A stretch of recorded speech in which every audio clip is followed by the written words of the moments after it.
전 세계에서 폭염으로 많은 인명피해, 경제적 피해가 발생하고 있습니다. 세계보건기구는 1970년부터 2019년 사이 기후 문제로 숨진 200만 명 중에 폭염 사망자가 18만 5천 명으로 거의 10%에 육박한다고 발표를 했는데요.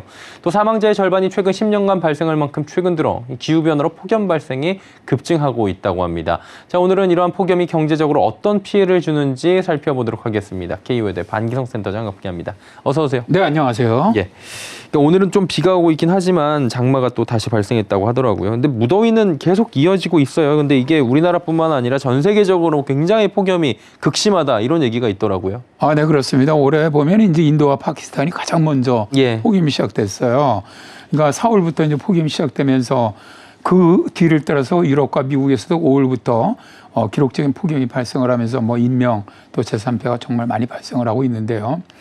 자, 인도 기상청은 인도 중부의 4월 평균 최고 기온이 37.78도, 북서부 지역은 35.9도로 평균보다 거의 3.35도 가까이 높아서 1901년 기상 관측 시작한 이래 121년 만에 4월 최고 기온을 나타냈다라고 밝혔는데요.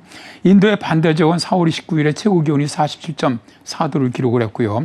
수도 뉴델리의 최고 기온은 4월의 최고 45.6도까지 올랐고요.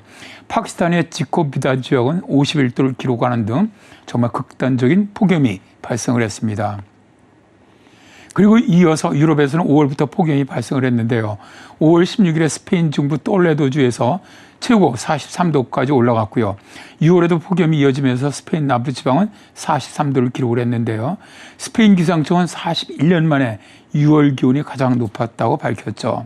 프랑스 역시 최고 기온이 역대 최고를 기록을 했는데요. 남프랑스 지역은 예년보다 약 19도 정도가 높은 40도까지 치솟았습니다. 스위스 중부의 베즈나우는 6월 19일에 36.9도까지 오르면서 역대 6월 최고 기온 기록을 세웠고요. 독일의 코트부스도 39.2도까지 올라가면서 최고 기온 기록을 경신을 했습니다. 그런데 폭염은 7월에 들어서면서 더 극심해졌는데요.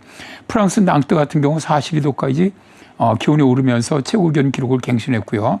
스페인과 포르투갈은 40도가 넘는 이상 폭염이 일주일 이상 지속되면서 온열질환으로 인한 사망자가 7월 18일까지 1,300명에 달했습니다. 미국도 5월부터 평년에 비해 10도 이상 높은 고온현상이 발생을 했는데 6월에 들어와서 더 극심한 폭염이 발생을 하면서 애리조나 피닉스에서는 최고 45.5도를 넘었고요.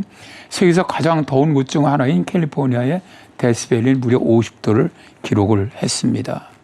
저 정도 기온이면 이제 사우나 들어갔을 때 나오는 기온들이 일상생활에서 그냥 받고 있는 거니까 얼마나 무더운지 상상도 가지 않습니다. 우리나라를 살펴보면 서울이 가장 더웠던 시기가 2018년도에 무려 39.6도였습니다. 40도에서 50도까지 이게 올라가면 어느 정도인지 모르겠는데 이 부분은 참 진짜 많은 분들이 궁금해하실 것 같아요. 일단 이번에 폭염이 발생을 했던 이제 독일이라든가 이제 프랑스 북부 지역이라든가 이러면은 대개 이제 남유럽 지역을 제외하고 서유럽 이쪽으로는 서한해양성교입니다. 그러니까 이게 그렇게 덥지가 않아요. 그래서 이쪽 지역에서는 에어컨을 많이 갖고 있지 않았어요, 예전에는. 최근에 이제 폭염이 자주 발생하면서 에어컨도 많이 발생하고 있는데 특히 영국 같은 경우는 또 이 프랑스라든가 독일보다도 더 북쪽에 있기 때문에 특히 해양 옆에 있기 때문에 에어컨을 가지고 있는 이 소유하는 가정이 런던 같은 경우도 5%가 채 안 된다고 합니다. 그런데 폭염이 오게 되면 이게 정말 이제 대처하기 어려운 거죠. 서울이 39.6도가 최고였는데 이 지역이 40도가 넘어간다면 못 견디는 겁니다. 그렇죠. 그러니까 건강뿐만 아니라 경제적으로 아주 손실이 커지는 것이죠. 자, 이렇게 이제 폭염이 발생하면 가장 먼저 발생하는 것이 가뭄입니다.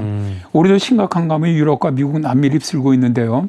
유럽에서는 지난 한 세기 동안 45건의 주요 가뭄 사건이 발생하면서 수백만 명의 사람들이 피해를 입었고 278억 달러 이상의 경제적 손실을 입었고요. 오늘날 유럽연합 내 연평균 국토 면적의 15%, 또 인구의 17%가 가뭄의 영향을 받고 있습니다. 미국에서는 지난 세기에 걸쳐 가뭄으로 인한 농작물 흉작과 기타 경제적 손실이 총 수천억 달러에 달했는데요. 또 가뭄의 영향을 심하게 받은 지역에 아시아가 있습니다. 14억 명 이상의 사람들이 2000년부터 2019년까지 가뭄의 영향을 받았는데요.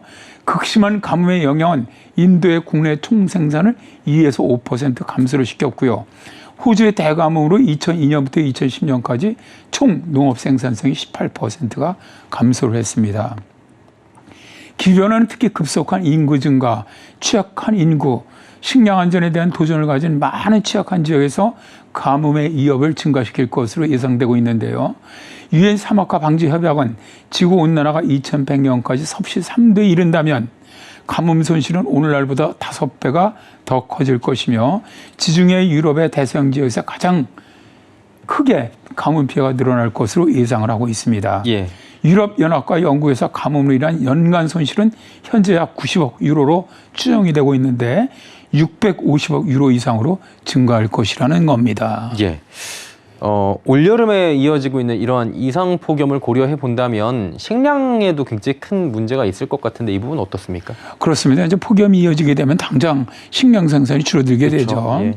올해 4월 인도의 폭염으로 밀 생산량이 줄어들면서 인도 정부는 5월부터 식량 수출을 중단을 시켰고요.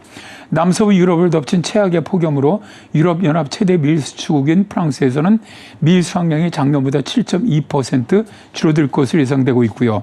이탈리아의 포강유역의 가뭄과 폭염으로 식량 생산이 대폭 줄어드는 등 전 세계 밀의 17.6%를 생산하는 유럽연합도 밀 수확량이 전년에 비해서 500만 톤 정도 줄어들 것으로 예상을 했습니다.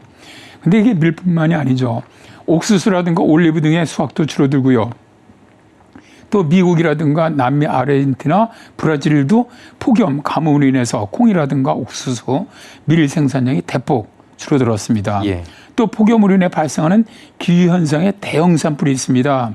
올해도 유럽의 포르투갈, 스페인, 프랑스, 영국에 대형 산불이 발생을 했고요.